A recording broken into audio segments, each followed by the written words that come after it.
Congolais et Congolais, bonjour, bonsoir. Ça dépend de Air Nini, Bokolanda, point de vue de la semaine, Yamokolo, Yalelo. Oyo, Bobo Mesano, Moko Yabino, Congolais de pères et de mères. Eric Lunda, autrement appelé Sango Mokondi, appelle sa cabine d'actualité, la République démocratique du Congo, il y a lundi, c'est dimanche. Point de vue de la semaine, il y a le lot, Tokolobela, 3 points. Premier point, Tokolobela, Kita Kitawe Ezali entre EPST et IGF. Deuxième point, Tokolobela Bongo, sortie médiatique, Yandeko Moïse Katumbi, ils ont raté selon moi. Troisième point, to sous-point, pour qu'on mette un peu qu'on voit qu'il y a un éloge. Par le ministre Jean-Michel Samaloukonde, autrement appelé Bitou Arios. Bon, bah, c'est Moussala, Malamo, Toba, Kotambola, na vision à Mokonzamboka, Fachi Béton. Premier point, affaire UGF na EPST. Baimboka, Bolananga, Malamo. Et ça, dossier moko très sensible. Il n'y a pas un problème, il y a des tournements. Ni tentative, il y a des tournements. Il y a juste un problème, il y a mésattente entre les deux hommes d'État. Il faut ici rappeler que Gilles Alengueti, inspecteur général des finances, Aza homme d'État. Il faut aussi dire que l'excellence professeur Tony Mo va pas homme d'État.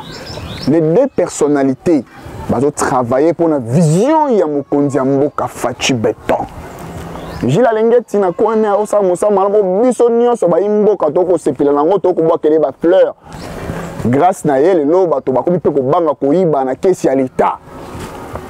Grâce na ye moi ba recette ezo sanini ezo kumata. De l'autre côté aussi, il y a les professeurs Tony Bois, les ministres. On a bengaka l'homme qui a ressuscité, qui a la gratuité de l'enseignement. Tony Bois bazo même ni un quinquennat, il y a chef de l'État, la gratuité de l'enseignement. Maintenant, vu que l'excellence il est de l'UDPS, les ennemis de la bonne gouvernance, ils ont récupéré l'affaire. Pour Nanini parce qu'il est de l'UDPS, même mes contentements ou mes ententes dans la Katiwana, l'ennemi à la République, ils à lire Moussoussou. Ils ont vitesse Moussoussou. Or, il n'y a pas de détournement, il n'y a même pas de tentative de détournement. Je vais essayer de vous expliquer. Il y a dossier Wana. Ici, pour l'UGF, il faut un circuit bancaire. Quelque chose qui est aussi normal. Qui est aussi normal, parce que c'est l'homme prérogative, il dit que la prérogative, c'est normal. Bon, il faut l'anda, circuit bancaire. De l'autre côté aussi, les ministres aussi a raison. Parce que bateau bazane c'est pas pour kabaka.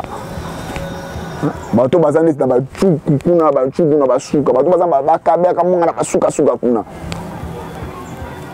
Ba ozombo monene. La comprendre faut yeba que na république ça ba quoi musu ba banque ya raté. Et puis il faut aussi rappeler que bateau nyo so ba se faire examen ba ça ka ba enseigner ti. Ils ont pas ba enseigner ti. Siko baza engagé dans les PST. Donc ba ya par accident. Donc année au ba surveiller, année prochaine pe ba sani ba ko si peut-être ba tout suko ba ye. Maintenant so suko ba fongola le ba compte bancaire. Ndenge IG fazo linga ba fungola. Et que année prochaine ba surveiller examen d'état. La perte, ça sera à l'État ou à l'individu. Et puis, nous donnons dans le linga, bah ça les démarches. Il y a banque, bah faut les lire. Attends que vous avez 1000 francs ou 2000, même si c'est gratuit. Mais moi, bah pourcentage moi éthique là, bah 40. Juste il bah tombe ça la transaction, bah M-Pesa, bah Orange Money, bah là moi pourcentage moi miette Morobo. Qui va accepter que ballon la miette au lieu de 40 000, ajoute 38 500. Parce que banque sur mon pas à l'ongo là qui. Non, ce n'est pas ça. Après, pour relayer information dite détournement, ennemi à bonne gouvernance, le ministre a détourné les ministres a fait 3 jours. Silence. On réagit. Il est venu réagir après 3 jours sur tweet en disant que nous avons voir les réseaux sociaux dans l'opinion acquise d'avoir détourné les 16 millions. J'attends que l'IGF m'écrit pour confirmer si réellement c'est l'IGF de Azo Akizenga. Tout ce qu'on a communication à l'IGF. Oh, balingi basa l'inspecteur général Gilles Alingeti plaisir. Oh, bazo ngala Gilles Alingeti ke bango ba osa musala ko le kaye. Oh, bazo ngala Gilles Alingeti ke bango ba olinga Gilles Alingeti ko le ka mwasi na bana na ye. Babandi bi koma ko bisalela mwanza. Na bisalela mwanza na bango ba ndeko ko sala wana. Mina le ministre amoni que honneur na ekomi ko zala zappé. Parce que le ministre, au-delà d'être ministre, il est aussi scientifique. Il est aussi scientifique. Il est professeur d'université, il est aussi avocat. Il ne sera pas ministre à vie. Moi encore, il ne sera pas ministre à 10 ans, 15 ans ou 5 ans. Après avoir été ministre, il y a la profession, il y a qui professeur et qui est avocat. Maintenant, client nini, ton moto nini, avocat oyo, comment je peux dire le mot, avocat oyo, na charge de détournement. Et tu as mis un professeur Liboso, un professeur qui a détourné un bon. Toi, PCL, surtout Tanguy Saï. On dit que carrière, il y a professeur Tony Mwabekobeba. C'est pourquoi il a réagi ainsi. Il a réagi par rapport à sauver honneur naïe. Quand le professeur Tony Mwabekobeba a un ministère EPST, a coûté plus de 92%. Dans le ministère EPST. Quand on est dans le ministère EPST, a coûté combien des écoles fictives? Combien d'argent fictif? Bureau, il y a 10 personnes, a coûté 80 personnes. Bureau à 10 personnes, a coûté 80 personnes. Bureau à 2 personnes, a coûté 10 personnes. Comme il porte la vision du chef de l'État, a bandi ko éradiquer un malin, le loyo, gratuité, je sois lire, je sois et je suis formé. Il a gratitude, je forme. Il chef aussi de l'autre côté, ça non bien, mais tout ça la populisme. Bandeko ya communication ya IGF botika ko ça la politique à populisme. Botika ko ça la sentiment. Botika ko ça les sentiments. Soki moto ayibi bolo boto ça ni ayibi. Le contrôle peut pas précéder l'exécution. Contrôle peut précéder l'exécution. Attendez quelqu'un exécuter, après vous contrôler, après vous taquer sur Aïbi, oui. Maintenant, lire les deux personnes font mon raccouer. Na lire, faut mon raccouer. Et tout le monde comme on a pour un ati. Il y a un autre c'est le fait. Tout le monde comme on a pour un ati, il y a un autre c'est le fait. Bah, IGF, coup de chapeau bas, Bossa Moussano qui toque, l'excellence Tony Mwaba, Bossa Moussano qui toque. D'ailleurs, il faut rappeler que vous êtes parmi les meilleurs ministres du gouvernement Jean-Michel Samaloukonde. Si on veut citer 5 ministres au bazar meilleur, vous êtes parmi. Moi, je peux même dire que vous avez messi au gouvernement Jean-Michel Samaloukonde. Parce que comme ma gratuité dans ces mes ablaguités, vous avez commencé à dénoncer les magouilles de temps à Tony Bakonga. Au dénoncer qui est en bas pêche au même peu fardeau dans qui toque pose moi qui toque derrière la regrette j'ai dans le même la communication on va kala so bato bazongi ba moi on va passer mot que soko joie qui fardeau ou ya gratuité de l'enseignement dès le début ya quinquennat chef de l'état tant kota ki na bokonzi ba pesa que EPST mais lo yo comment être na niveau bana kotonga ba bâtiment on va da kotonga ba bâtiment vu que aujourd'hui on a kati mais au moins ça va le loyo il y a des retraités dans EPST dans fond propre EPST bon il faut saluer aussi cela oh non ce n'est pas bien les ennemis de bonne gouvernance pour permettre minoter vos salir même sa personnalité à mon tour même vision à mon konzamboka mon tour travailler selon la volonté du chef de l'État. Bogangi au dossier Veridos, il y a le bac de sous Veridos, ça boit qui Veridos, ça boit qui. Il y a mon gars qui signe sous Veridos. Boula n'a pas pour ministre bien. Il a bien dit les dossiers Veridos, on va signer les contrats Sikoyo, et ça Sikoyo on a vision et chef de l'État. Il y a moi nimi qui signer contrat wana. On a bloqué qu'on a une vision à été. Parce que la gratuité est non négociable. Mais maintenant, est-ce qu'on a vision à gratuité de l'enseignement? Il y a un signé contrat. Donc, élève va repasser à 0 makuta. Donc, on a 4 biométriques à l'élève. Deuxième point. Sortie médiatique, il y a Moïse Katumbi Tchapou.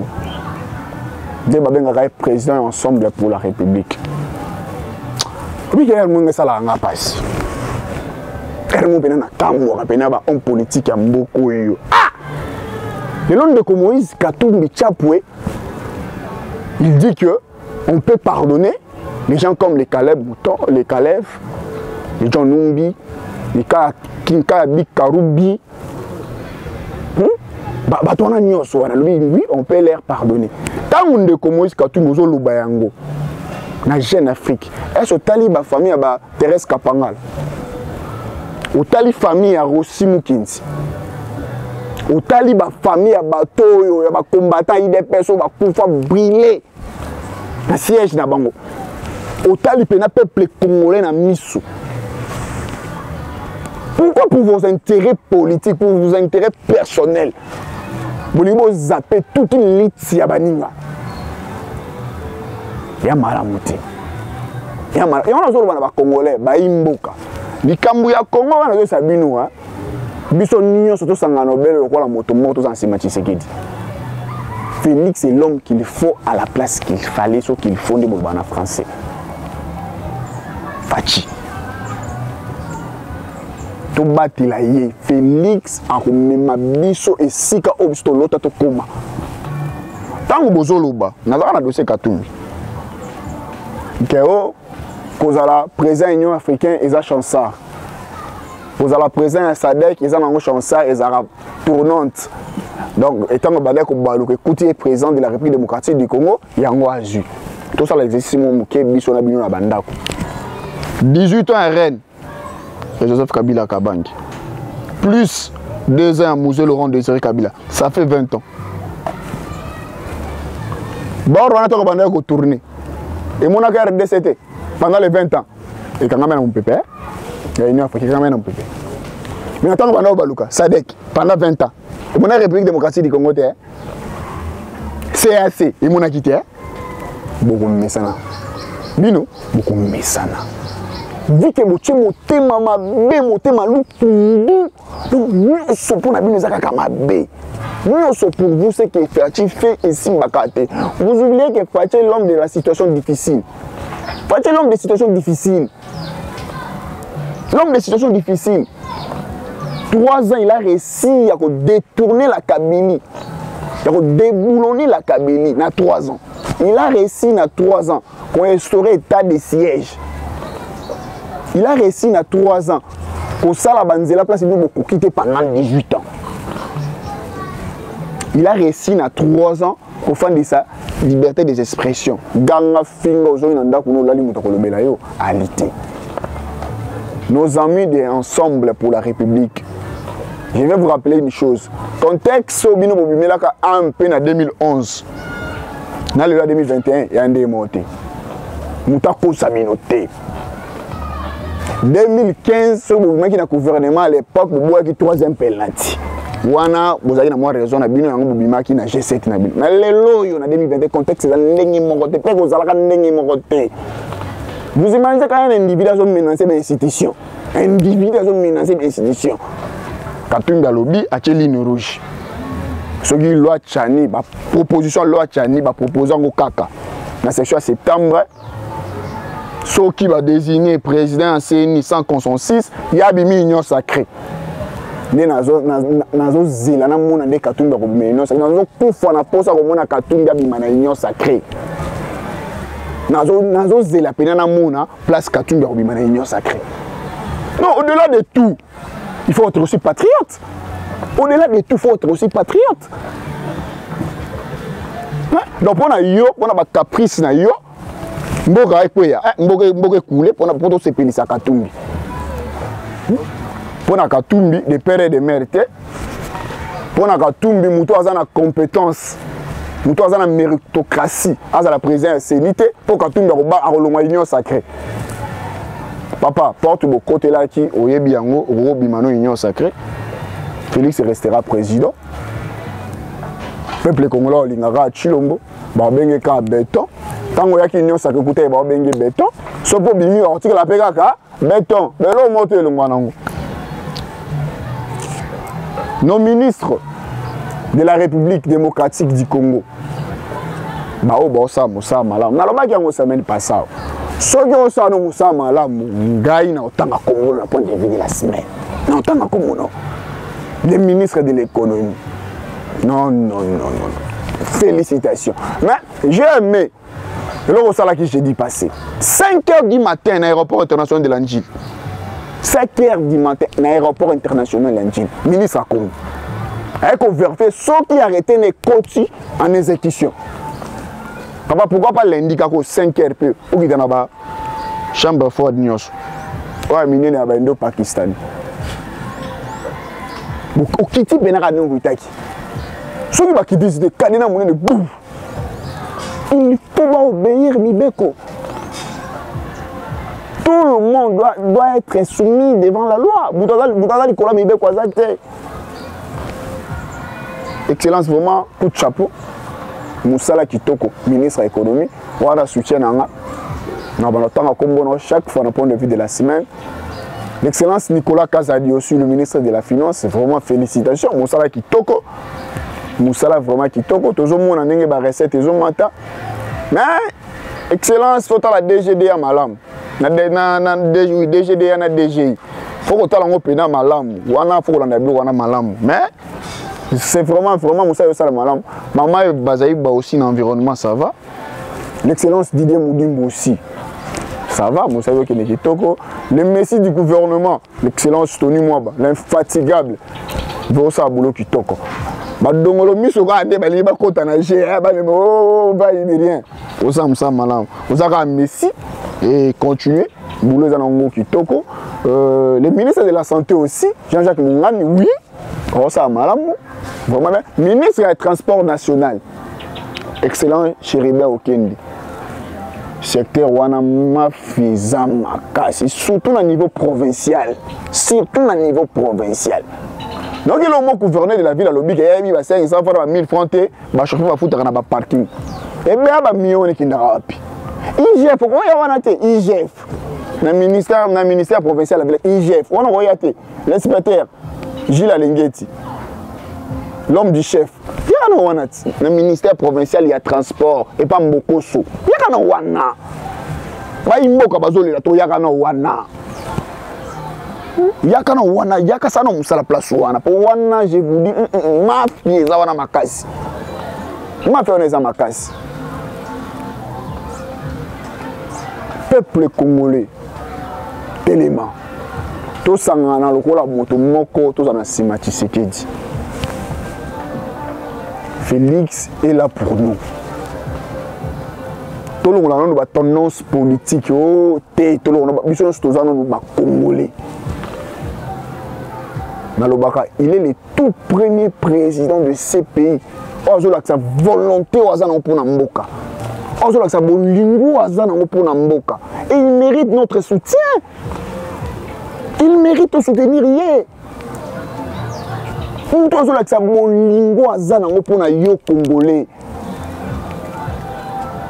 L'homme ne dort pas. Il est toujours là pour servir. Tout ça, tout ça, 18 ans, 18 ans, peut-être que vous voyez qu'il y a, mais vous voyez qu'il y a beaucoup de 18 ans. Vous voyez un chef de l'État à quitter le marché central.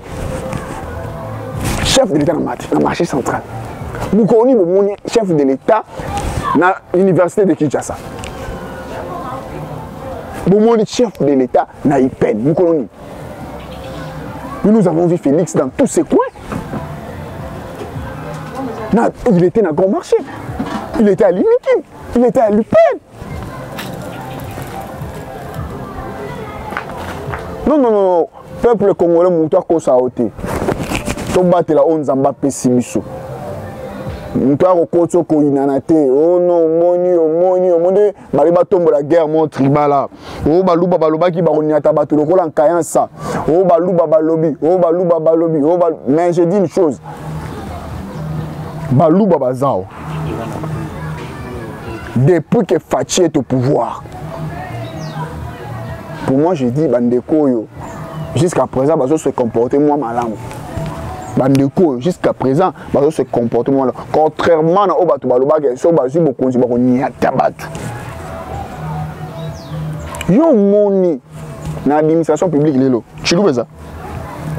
Administration publique lelo. Si tu sais on a sema toka rudia yango les artistes go. Yo ki wewe uni, yo ki ngona administration publique. Peuple congolais monté ko diviser biso te. Mboko ezambo na biso.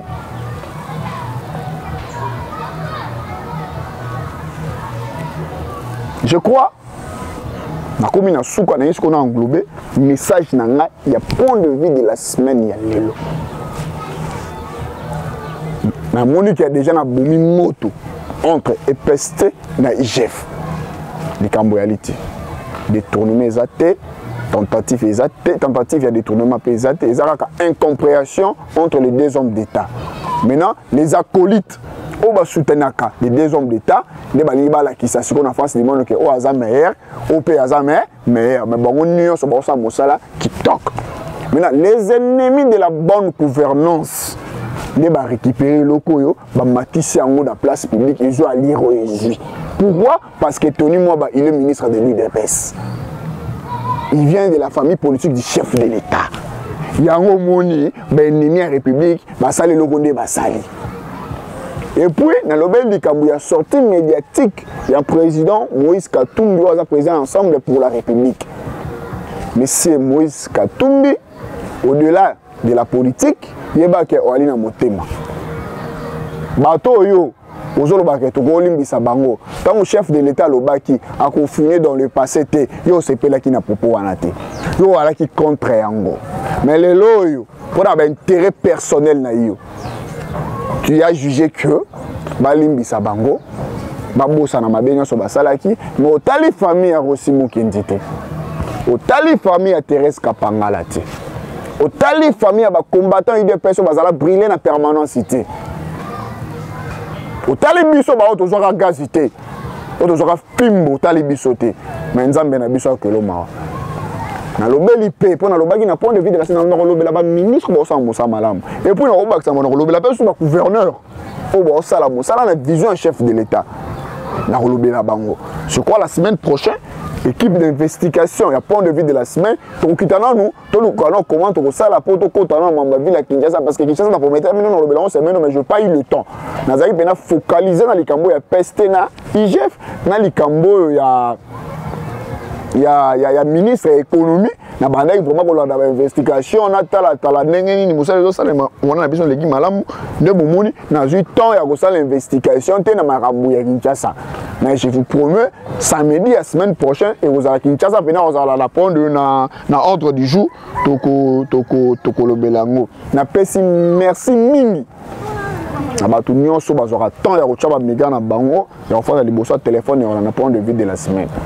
Nanga danger te naka o nazali mais au moins bopesa nga matoi ya koyoka nga nasali napesi mbote na équipe ya biso de terrain ya bilenge ba nimé ko soutenir vision oyo à point de vue de la semaine napesi bango merci mingi ba mbote belé toko ba kolobela Congo Lumumba sala kitana Lumumba ne plus Kasavu bu sala kitana Kasavu bu ne plus et Tchanti Sekedi wa Mulumba aussi avait fait son temps.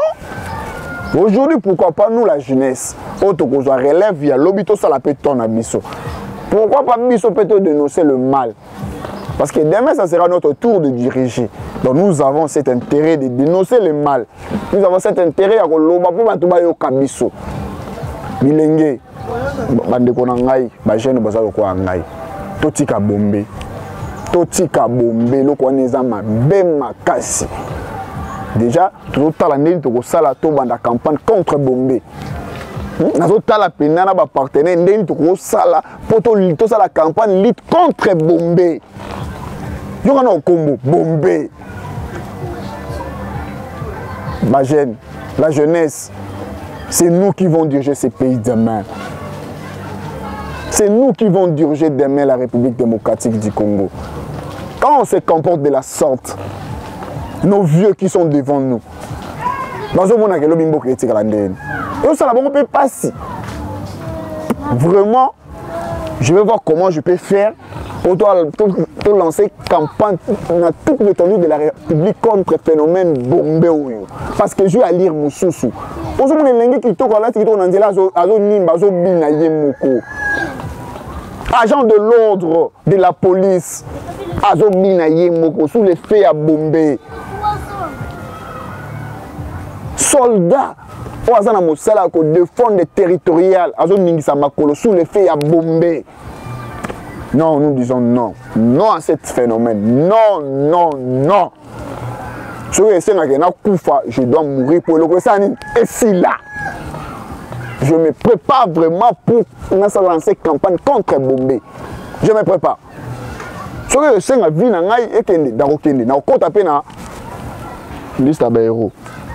parce que je dois lutter contre le phénomène de ma jeunesse. Tokoutani, semaine prochaine. Félicitations à la caméraman. Autant la communauté pose une mission de dédicace. Pose une mission de Mamboka. Mamboka de dédicace. Donc, Tokoutani, semaine prochaine. Le point de vue de la semaine de Moussoussou. Directeur et cabinet. Moussa Kitoko. L'homme de médias. Moussa Kitoko. Le conseiller politique. Moussa Kitoko. Pas le point de vue de la semaine. Déjà. Qu'est-ce que nous devons faire pour stop le phénomène de Bombay? Ciao.